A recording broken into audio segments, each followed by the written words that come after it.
Cutter Top 10, Cutter Top 10. You know you liked it a lot. Time to see who is the best and the worst at stuff. You know, baseball, basketball, football, hockey, NASCAR, wrestling. If I have to, so please join me. Why don't you read? This is Cutter's Top 10. Hey there, Heather, ho there! It's Jeff Cutter Diamond. We're ready to rumble. Oh. Hey there, ho there. It's Jeff Cutter Diamond, and today is Tuesday, November 17th, 2015, and another block of Cutter Top 10s. The Bengals are undefeated no longer. They lost to the Houston Texans, so now it's the Patriots and the Panthers, who are now 9-0. Jets and Canucks looking bad in NHL hockey. And the funny thing is, they get to face each other tonight, which is great. Leafs, of course, suck because Bernier sucks. Rangers look hot, 9 in a row. So anyway, and I'm wearing Buzz Time shirt for obvious reasons. Oops. For obvious reasons, because I went on that Buzz Time trip 6 years ago. I hope you recognize that. So anyway, today we start with the top 10 World Cup choke jobs, and there is an honorable mention. And the honorable mention is France 2002. France won the 1998 World Cup, beating South Africa, Saudi Arabia, Denmark, Paraguay, Italy, and Croatia before beating Brazil in the final, which is weird. They only lost 6 games since 1998, and they won Euro 2000 to boot. But France lost on a weird goal by Senegal's Papa Bouba Diop in the opening game of the 2002 World Cup. And so Papa Bouba Diop helped Senegal win. Not only did Senegal move on to the quarterfinals of the World Cup, they won their round of 16 game by golden goal and then lost on golden goal. France didn't recover, didn't make it past the group stage, didn't even score a goal.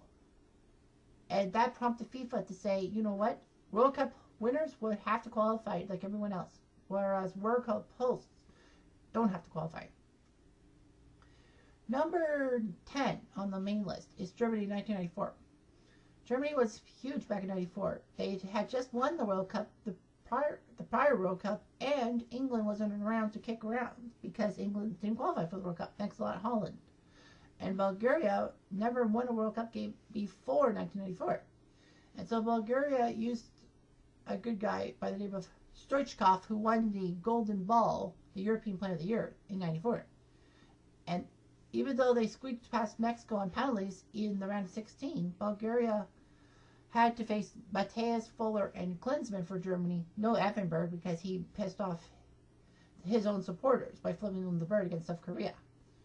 So anyway, Germany had a 1-0 lead, and then Stoichkov and Lechkov scored big goals in New Jersey, and Bulgaria would go on to lose to Italy in the semifinals and lose to Sweden in third place. And Germany, scathing. They also lost the quarterfinals in 98 to Croatia, by the way. Number 9, Holland in their finals ineptness, 74, 78, and 2010. In 1974, they were doing their total football, and they took down Brazil in the process. So Holland in the final against the host West Germany actually scored on a penalty, making it 1-0. But Germany got their own penalty goal and a weird goal that the goalie should have held. And Germany won the game 2-1. In 78, they would again go to the finals and face the host, which was Argentina. And of course, Argentina, at that time, it was controversial because Argentina had won the World Cup, they hosted the World Cup and had the military junta that might have had something to do with why Argentina beat Peru by more goals than they should have, which would have knocked Brazil out of the competition. And not to mention the Peruvian goalkeeper was Argentine born. Sorry. And in 78, Holland lost the final to Argentina in extra time 3-1. Number 8, England on penalties at any time. Death taxes in England, losing on penalties. Those are the 3 keys of life in England. 3 lines look good. England couldn't do anything. They lost in the World Cups of 1990, the semifinal on penalties, in the semifinals against Germany, thanks to Stuart Pearson's big miss. 98 World Cup round of 16 against Argentina, thanks to David Beckham not taking a penalty because he got booked. He got red carded for his petulant kick on the Argentine player. And in 2006 in the quarters against Portugal, when Wayne Rooney got sent off thanks to Cristiano Ronaldo's wink and all that. And of course, Ronaldo scored the clinching goal in that penalty kick. They lost 4 times in Euro on penalties, but they did win one in '96 against Spain in the quarterfinals. But then Germany took care of England in the semis. Number 7, Portugal, 2002. Portugal was supposed to be the big kings of the roost in Group B, which had Poland, the US, and South Korea in it. A lot of people were like, well, who's going to be second? You had Portugal. Could be the US, could be South Korea, even Poland. And the US, strange as it sounds, had the longest odds to do well in the competition because US ended up being technically dead last in 1998. And even though Portugal had Luis Figo in his prime, Portugal gave up 3 quick goals to John O'Brien, Brian McBride, and an own goal that Rui Costa directed in his own net. Portugal did score 2, but lost 3-2. They would recover, but thanks to their loss to co-host South Korea, they were taken out. And it was South Korea and the US who went on to the second round of the World Cup. US would then go on to make it to the quarterfinals when Germany got rid of them. Number C, Scotland. So Scotland. Scotland has never been out of the first round of the World Cup in 8 tries. Never. Not even in the old days of 8 or 16 teams. Scotland, I don't think has ever... Oh, no, sorry. Excuse me. In 1998, they went to a World Cup with 32 teams. But anyway. Scotland had a great chance in 1990.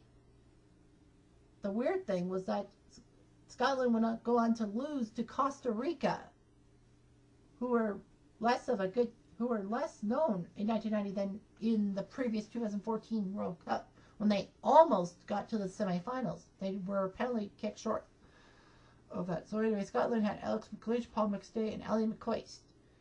And Scotland couldn't recover from this defeat. And all they had to do was hold Brazil to a tie, but Brazil, with 5 minutes left in the last group stage game, beat Scotland on a thunderbolt by Branco, I think.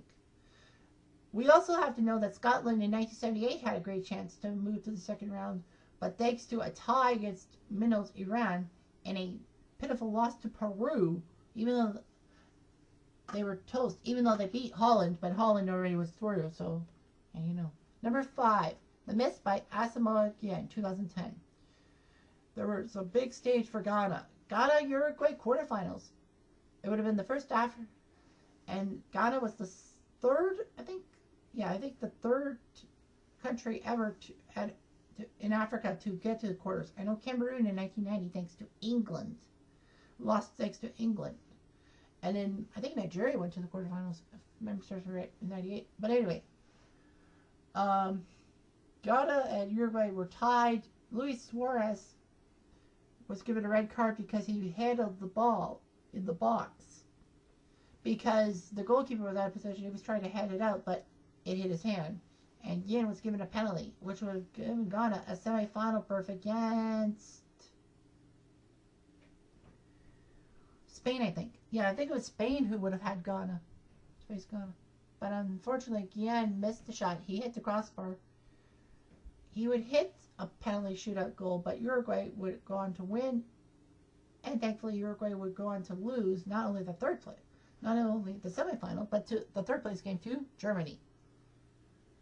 Numero Cat, Italy, 1966. It was weird how Italy had such a good draw in this thing. Italy was up against, I can't remember, Switzerland was one of the teams, but I know Chile and North Korea were. And North Korea, surprise, surprise, how they got through. They tied Chile, and people didn't even know that they were going to beat Italy. A first half goal by Du-Ik Pak. Now, when I say it in the English side, not Pak, Du-Ik. Negations do. Italy was a huge favorite, but unfortunately, they didn't make it out of the group stage. And the country actually recovered from that plane crash in '49 when a lot of their national team members were killed. Unfortunately for Italy, they would choke. North Korea would choke themselves. They were down. They were up 3-0 to Portugal in their next game. I believe, yeah, I think it was the quarterfinals because there were 16 teams that year. But anyway, they lost to Portugal. Then those guys would lose to England in the semifinals. Glory be. Number 3, the Maracanazo. If you don't know what that is, I'll tell you something. It's not the 2014 choke job by Brazil against Germany. Because, well, even though Brazil lost 7-1 on home turf, it is Germany after all. So anyway, this is in folklore because of 1950. The possibility that Brazil could lose the game didn't even enter the consciousness of the home crowd when they would face Uruguay. Brazil was up 1-0. And it looked like Brazil was going to do well. Now, bear in mind, in 1950, the final 4 teams would face each other round robin. There wouldn't be like a set final or a third place game. So anyway, Uruguay with goals by Scifino and Chiquia. They beat Brazil 2-1. Brazil ended up being second. And there were a lot of people hoping to see Brazil take home the World Cup. It was 200,000, apparently. So the stadium fell a lot of commentators retired. Fans committed suicide. And their goalkeeper, Barbosa, was never allowed to come close to the Brazilian team ever again. It also changed Brazil's shirt colors from white and blue to yellow and blue. The famous yellow shirts came after 1950. How'd you didn't know that? Numero 2. England falls to the U.S. amateurs, quote unquote. The U.S. had a decent team. Well, in 1950, they actually went to the World Cup and would face England. And everyone thought England was going to win for sure. I mean, it was England's first World Cup because of the controversy between the FA and FIFA for the first 3 World Cups, meaning England didn't make it through. England, strange as it sounds, didn't have Sir Stanley Matthews, which was amazing. Why would they not have Matthews? But anyway, American goalie Frank Borghi played out of his skin, and the U.S. got a free goal by Joe Gations, who was a native of Haiti, who would go on to play in the '74 World Cup and even score a goal against Dino Zoff of Italy, breaking his international goaltending streak. Anyway, England lost to the U.S. amateurs. They couldn't get through, and I believe the Americans got through to the quarterfinals in 1950. And number 1, Hungary's golden generation couldn't win, not a big one. In 1954, this was a huge thing. In '54, Hungary went through a whole lot of stretch. I think in 36 games, they only lost once. And, of course, they took care of England twice in warm-up games. 6-3 and 7-1. They would take down Italy 3-0, Turkey 7-1, and the Czech Republic 5-0 for warm-up. So, anyway, West Germany and Hungary actually bumped each other in the group stages. Hungary won the game 8-3. But mostly because West Germany knew they were going to qualify and didn't play their star players. Hungary demolished South Korea 9-0 and doubled up Brazil and Uruguay by 4-2 scores. And then Germany were major underdogs. Germany would then first choke themselves out, they were down 2-0 to Hungary after 8 minutes. But weird as it sounds, Germany scored 3 goals, and Hungary actually had one called back due to an offside, which is controversial to this day. So Hungary never recovered after 1954, and their star players would move on to play Spain. Puskas would move to Spain and play for the Spanish national side. So that's it for the top 10 World Cup shocks. There'll be other top 10s coming up, and the next one will be jersey numbers.